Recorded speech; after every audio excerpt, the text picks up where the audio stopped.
മരണത്തിലും മറ്റുള്ളവരിലൂടെ ജീവിക്കാനായി യാത്രയാകുന്ന ജിജിൻ കേരളത്തിന്റെ നോവാകുന്നു. സ്വന്തം ജീവൻ നഷ്ടപ്പെടുമ്പോഴും 5 പേർക്ക് പുതുജീവൻ നൽകാൻ തയ്യാറായ ഒരു കുടുംബത്തിന്റെ വലിയ മനസ്സ് അവയവദാന രംഗത്ത് മാതൃകയാവുകയാണ്. കിളിമാനൂർ സ്വദേശിയായ ജിജിന്റെ 5 അവയവങ്ങളാണ് ദാനം ചെയ്യുന്നത്. കരൾ, വൃക്കകൾ, ഹൃദയം, പാൻക്രിയാറ്റിക് ഗ്രന്ഥി, കോർണിയ എന്നിവയാണ് മറ്റുള്ളവരിലേക്ക് വെളിച്ചമായും ജീവനായും പടരുന്നത്. തിരുവനന്തപുരം മെഡിക്കൽ കോളേജ് ആശുപത്രിയിൽ ചികിത്സയിൽ കഴിയവെയായിരുന്നു ജിജിന്റെ മസ്തിഷ്ക മരണം സ്ഥിരീകരിച്ചത്. ഇന്നലെ വൈകുന്നേരത്തോടെയാണ് ഡോക്ടർമാർ മരണം ഔദ്യോഗികമായി അറിയിച്ചത്. ചടയമംഗലം ബ്ലോക്ക് പഞ്ചായത്തിൽ ക്ലർക്കായി ജോലി ചെയ്തിരുന്ന ജിജിൻ സഹപ്രവർത്തകർക്കും നാട്ടുകാർക്കും പ്രിയങ്കരനായിരുന്നു. 37-ാം വയസ്സിൽ അപ്രതീക്ഷിതമായി എത്തിയ മരണം നാടിനെ നടുക്കിയിരിക്കുകയാണ്. കഴിഞ്ഞ ഞായറാഴ്ച അർദ്ധരാത്രിയോടെയാണ് ജിജിന്റെ ജീവിതം മാറ്റിമറിച്ച അപകടം നടന്നത്. കലമ്പലത്തിന് സമീപം തോട്ടയ്ക്കാട് വെച്ച ജിജിൻ സഞ്ചരിച്ചിരുന്ന ബൈക്ക് കാറിന് പിന്നിൽ ഇടിക്കുകയായിരുന്നു. അപകടം നടന്ന ഉടനെ തന്നെ ജിജിനെ ആശുപത്രിയിൽ എത്തിച്ചുവെങ്കിലും തലക്കേറ്റ ഗുരുതരമായ പരിക്ക് സ്ഥിതി വഷളാക്കി.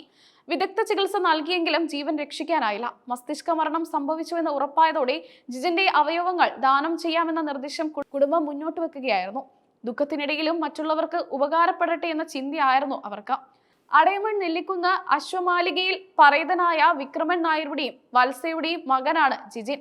പ്രിയപ്പെട്ടവന്റെ വിയോഗം താങ്ങാനാവാതെ നിൽക്കുമ്പോഴും അവയവദാനത്തിന് സമ്മതം മൂളിയ കുടുംബത്തെ ലോകം ആദരിക്കുന്നു.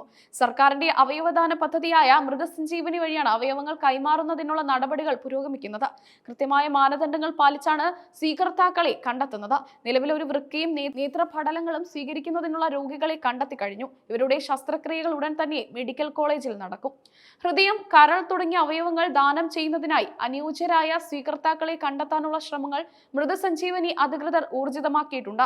അവയവങ്ങൾ കൊണ്ടുപോകുന്നതിനായി ഗ്രീൻ ചാനൽ ഒരുക്കുന്നതടക്കമുള്ള കാര്യങ്ങൾ പോലീസ് ഏകോപിപ്പിക്കും. സമയമൊട്ടും കളയാതെ അവയവങ്ങൾ എത്തിക്കുക എന്നതാണ് ഏറ്റവും വലിയ വെല്ലുവിളി. പാൻക്രിയാറ്റിക് ഗ്രന്ഥി ദാനം ചെയ്യുന്നത് വഴി പ്രമേയം പോലുള്ള ഗുരുതര രോഗങ്ങൾ ബാധിച്ചവർക്ക് വലിയ ആശ്വാസം ലഭിക്കും. കേരളത്തിൽ അപൂർവമായി മാത്രമേ പാൻക്രിയാസ് ദാനം നടക്കാറുള്ളൂ. ജിജിന്റെ വിയോഗം ചടയമംഗലം ബ്ലോക്ക് പഞ്ചായത്ത് ഓഫീസിനെയും കണ്ണീരിലാഴ്ത്തി. ഊർജ്ജസ്വലനായ ഒരു ഉദ്യോഗസ്ഥനെയാണ് നഷ്ടപ്പെട്ടതെന്ന് സഹപ്രവർത്തകർ വിതുമ്പലോടെ ഓർക്കുന്നു. അവയവദാനത്തെക്കുറിച്ച് സമൂഹത്തിൽ നിലനിൽക്കുന്ന തെറ്റായ ധാരണകളെ തിരുത്തുന്നതാണ് ജിജിന്റെ കുടുംബത്തിന്റെ ഈ തീരുമാനം.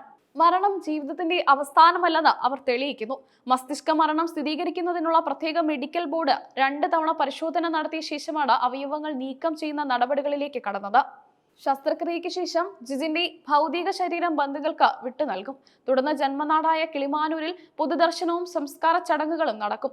അവയവദാന സമ്മതപത്രം നൽകുന്നവരുടെ എണ്ണം വർദ്ധിക്കുന്നുണ്ടെങ്കിലും യഥാർത്ഥ സാഹചര്യത്തിൽ തീരുമാനമെടുക്കാൻ പല കുടുംബങ്ങളും മടിക്കാറുണ്ട്.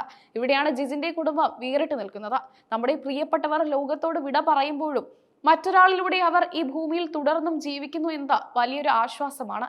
ജിജിൻ ഇനി 5 പേരിലൂടെ ജീവിക്കും.